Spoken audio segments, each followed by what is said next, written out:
Assalamualaikum warahmatullahi wabarakatuh. Kita berjumpa kembali pada materi relasi dan fungsi. Pada pertemuan ini kita membahas korespondensi satu-satu. Tujuan pembelajaran kita adalah menentukan banyak korespondensi satu-satu. Mari kita ingat kembali apa itu definisi dari korespondensi satu-satu. Korespondensi satu-satu adalah relasi khusus yang memetakan setiap anggota himpunan A ke satu anggota himpunan B, dan berlaku juga sebaliknya. Mari kita lihat bagaimana cara menyajikan korespondensi satu-satu. Yang pertama yaitu dengan diagram panah. Kita lihat di sini himpunan A terdiri dari Beijing, Bangkok, Teheran, Kairo. Kemudian himpunan B, Iran, Mesir, Tiongkok, dan Thailand. Kita bisa membuat hubungan dari himpunan A ke himpunan B. Jadi Beijing kita hubungkan dengan Tiongkok. Bangkok kita hubungkan dengan Thailand. Teheran dengan Iran. Kemudian Kairo dengan Mesir. Ini adalah diagram panah yang menyatakan korespondensi satu-satu. Jadi di sini perhatikan bahwa setiap anggota himpunan A tepat satu dengan anggota himpunan B.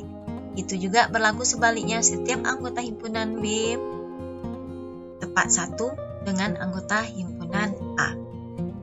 Kemudian mari kita lihat yang kedua. Yang kedua yaitu adalah dengan himpunan pasangan berurutan. Jadi di sini kita buatkan himpunan pasangan berurutannya. Berarti pertama kita buatkan pasangan Beijing dengan Tiongkok, kemudian Bangkok dengan Thailand, Teheran, Iran, Kairo, Mesir. Kemudian selanjutnya kita lihat cara menyajikan korespondensi satu-satu dengan diagram Kartesius. Berarti langkah pertama kita buat dulu sumbu X, kemudian sumbu Y, terus kemudian untuk sumbu X adalah kita tuliskan semua anggota himpunan A. Jadi di sini kita mulai dari Beijing, Bangkok, Teheran, kemudian Kairo. Kemudian anggota himpunan B kita letak pada sumbu Y. Jadi kita tuliskan di sini Iran, Mesir, kemudian Tiongkok, kemudian terakhir Thailand. Jadi kita nyatakan hubungannya dengan membuatkan tanda titik. Beijing kita hubungkan dengan Tiongkok, kemudian Bangkok dengan Thailand, Teheran, Iran, kemudian Kairo, Mesir. Jadi ini adalah diagram Kartesius yang merupakan korespondensi satu-satu.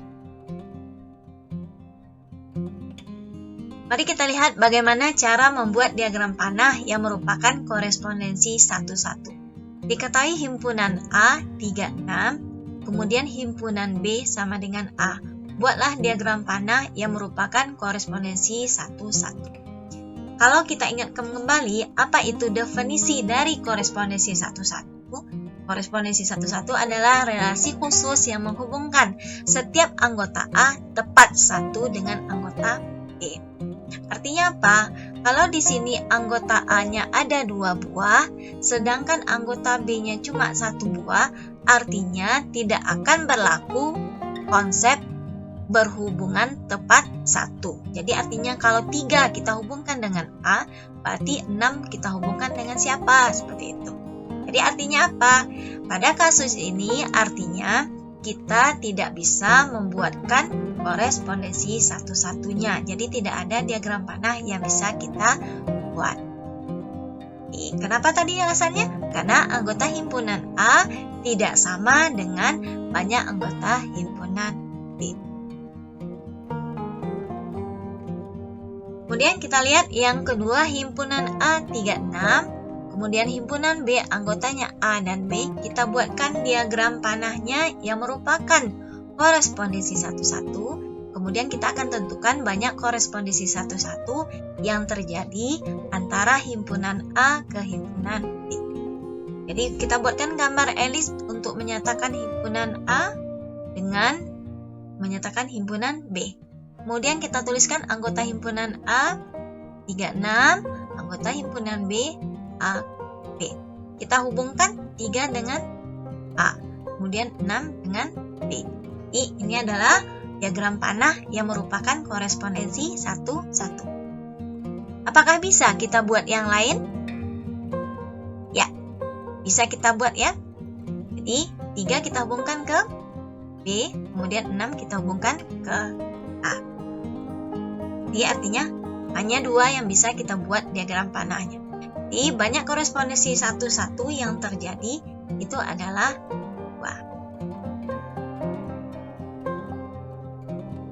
Kemudian, untuk menentukan banyak korespondensi satu-satu, kalau tadi kita bisa menentukan dengan cara membuat diagram panahnya, sekarang kita bisa menentukan banyak korespondensi satu-satunya dengan menggunakan rumus.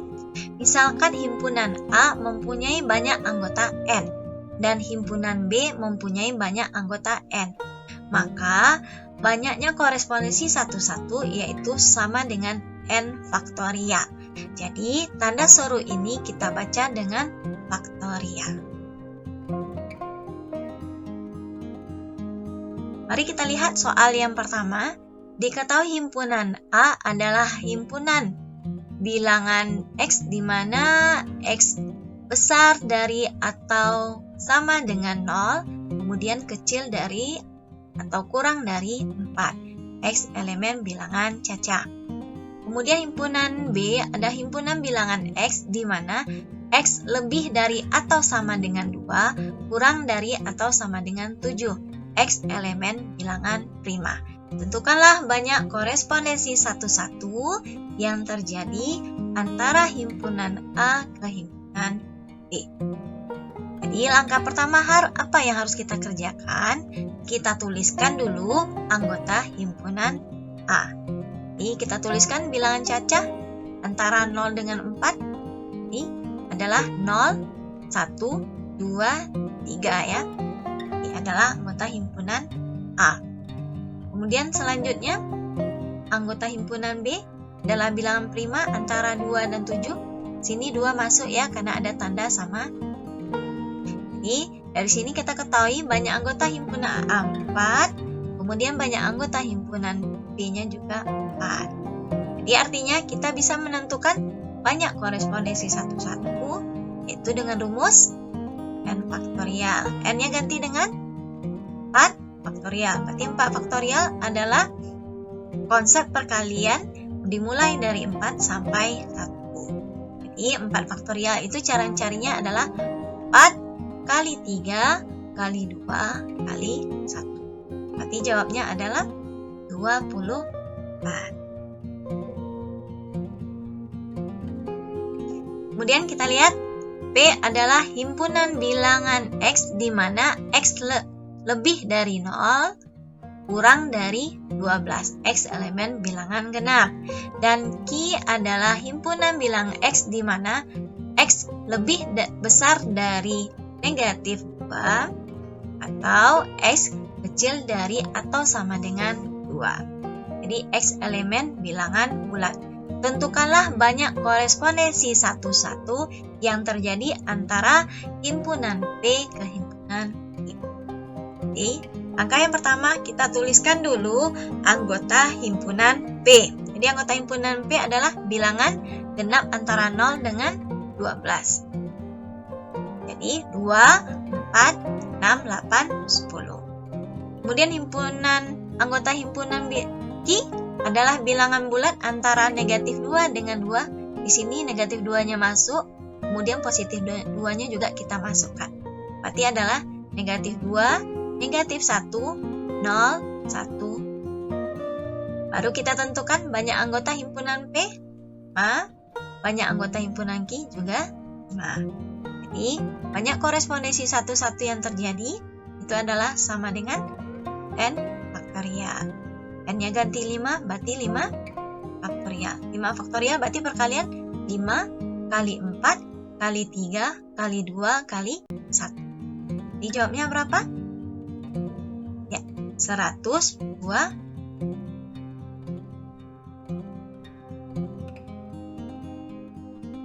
Demikianlah pembelajaran pada pertemuan ini. Mudah-mudahan Ananda bisa memahami bagaimana cara membuat diagram panah yang merupakan korespondensi 1-1 dan bagaimana cara menentukan banyak korespondensi 1-1 dengan menggunakan rumus. Assalamualaikum warahmatullahi wabarakatuh.